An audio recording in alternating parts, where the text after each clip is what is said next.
Au nom du Père et du Fils et du Saint-Esprit, Amen. Le Seigneur soit avec vous. Frères et sœurs, c'est dimanche 14 septembre. Nous célébrons la fête de la croix glorieuse. Mais c'est un paradoxe, c'est un oxymore. On joint deux mots qui en réalité sont contradictoires. Une croix glorieuse. Alors que croix, le bois de la croix, c'est un instrument de l'humiliation et de la honte. Deutéronome 21, 22, 23 en parle. Mais Jésus a transformé l'instrument de la honte à l'instrument de la gloire. Les lieux de l'humiliation, les lieux de la honte, au lieu de la gloire et de l'élévation. Dans la première lecture, tirée du livre des Nombres au chapitre 21, versets 4b à 9, les enfants d'Israël, après avoir récriminé contre Dieu et contre Moïse, ils reçoivent comme punition de la part du Seigneur les serpents à la morsure brûlante, les serpents venimeux. Et beaucoup en sont morts parce qu'ils ont récriminé contre Dieu. Parce qu'ils ont nié la grâce de Dieu, parce qu'ils ont nié le bienfait du Seigneur. Ils ont condamné, ils ont culpabilisé Dieu. C'est ce qui nous arrive aussi. Nous voulons culpabiliser Dieu. Non, c'est Dieu qui a fait. Pourquoi Dieu m'a fait ceci? Pourquoi Dieu m'a fait cela? Tout ce que Dieu fait est bon. Passons par là. Le changement est à venir. Mais regardons la réaction des enfants d'Israël. Nous avons péché. Nous avons péché. Pas quelqu'un d'autre, nous. Ils reconnaissent leur tort devant le Seigneur. C'est la première démarche à faire quand quelque chose nous arrive, quand un malheur nous arrive. Examiner notre vie devant Dieu. Est-ce que nous sommes bons? Est-ce que nous marchons suivant la loi du Seigneur? Parce qu'aujourd'hui, ce qui est régulier, quand quelque chose t'arrive, non, on m'a bloqué, on m'a pris ma chance, on m'a jeté un sort, on n'est même pas, on m'a fait ceci. Comme si nous, on était parfaits, comme si nous ne sommes jamais, comme si nous étions passifs. Dans la vie, nous ne faisons rien de mal, nous sommes parfaits, non. Il ne faut pas d'abord chercher la cause ailleurs. La première cause de ce qui nous arrive, c'est d'abord nous-mêmes. Nous examiner nous-mêmes avant de doiter les autres, avant de fouiller, chercher qui m'a fait ceci, qui m'a fait cela. Toi-même examine-toi devant le Seigneur comme les enfants d'Israël. Vous voyez la réponse de Dieu? Incroyable mais vrai. Dieu demande plutôt à Moïse de fabriquer un serpent. Serpent, symbole du mal. Dieu demande à Moïse de fabriquer le serpent. Pour que ces serpents, en le voyant, ceux qui auront été mordus par les serpents soient guéris.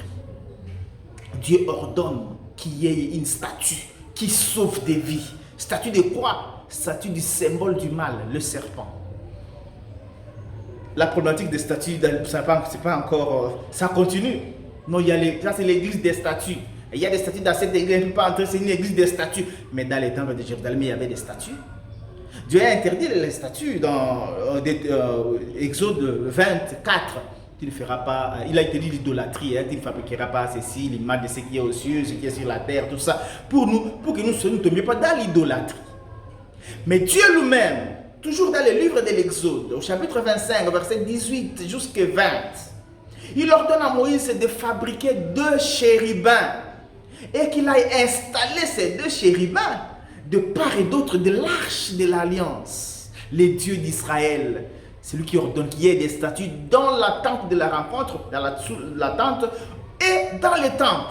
Il y avait des statues. Dans les temples de Jérusalem, d'où viennent nos églises chrétiennes, il y avait des statues. Tout dépend de l'image qu'on a fait. Si tu as une statue devant toi et pour toi, ta foi s'arrête sur la statue, c'est là l'idolâtrie. Mais si la statue, c'est un moyen qui t'envoie à une réalité supérieure à Dieu, c'est un chemin pour t'aider à bien prier. C'est terminé cette discussion-là où il statue, c'est fini. Donc, il faut demander de regarder le serpent. Et Jésus, dans la lecture de l'évangile, il parle de l'accomplissement de cela, la perfection. Jean 3, 13 à 17. Comme le serpent de bronze fut élevé par Moïse, ainsi il faut que le Fils de l'homme soit élevé. Il dit qu'il sera élevé sur le bois comme ce serpent-là, afin de sauver des vies. Il sera élevé. Donc, il sera cloué sur la croix. En réalité, Jésus n'a pas choisi la croix. Jésus n'a pas choisi la croix. Jésus a choisi de nous aimer. Alors la croix, c'est la conséquence de l'amour. Quand tu choisis d'aimer quelqu'un, accepte tout ce qui arrivera comme épreuve. C'est ça le vrai amour. L'amour qui démissionne, chaque fois qu'il y a une petite difficulté, tu as déjà démissionné, tu as déjà rompu, tu as déjà chassé, qui c'est sur cela. Ça, c'est l'amour des pacotilles. L'amour des pirateries. Il faut aimer en réalité et porter ce qu'il y aura comme épreuve, comme le Christ l'a fait. Alors il sera cloué, il est cloué sur la croix pour que tous ceux qui ont péché le regardent et qu'ils aient la vie. Et même ceux qui ont des épreuves, qu'ils regardent le Christ, ils auront la vie.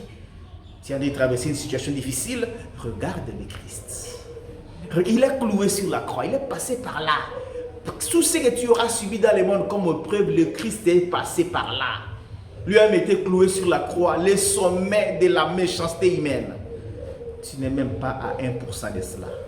Courage, regarde le Christ, il te sauvera. Et accepte aussi les humiliations. Paul le dit dans la deuxième lecture tirée de sa lettre aux Philippiens, au chapitre 2, versets 6 à 11. Il s'est abaissé, le Seigneur, il a vu le rang de Dieu, il s'est abaissé et il a été élevé. Nous autres aussi, les mots qui reviennent sur nos têtes, il m'a humilié, il m'a rabaissé, elle m'a parlé mal devant les gens. Eh ben, mais Jésus a subi plus que ça. Faut pas aussi, nous sommes plutôt souvent les chrétiens très capricieux. Moindre problème, on s'est déjà découragé. Acceptons les humiliations. Les humiliations sont le chemin de la gloire. Que le Seigneur nous aide donc à transformer le regard sur les épreuves et à regarder le Christ qui est passé par là pour nous sauver. Nous aussi, nous passerons par les épreuves, nous passons par les épreuves pour participer à sa gloire. Bonne fête de la croix glorieuse à toutes et à tous. Que Dieu Tout-Puissant vous bénisse, le Père, le Fils et le Saint-Esprit. Amen.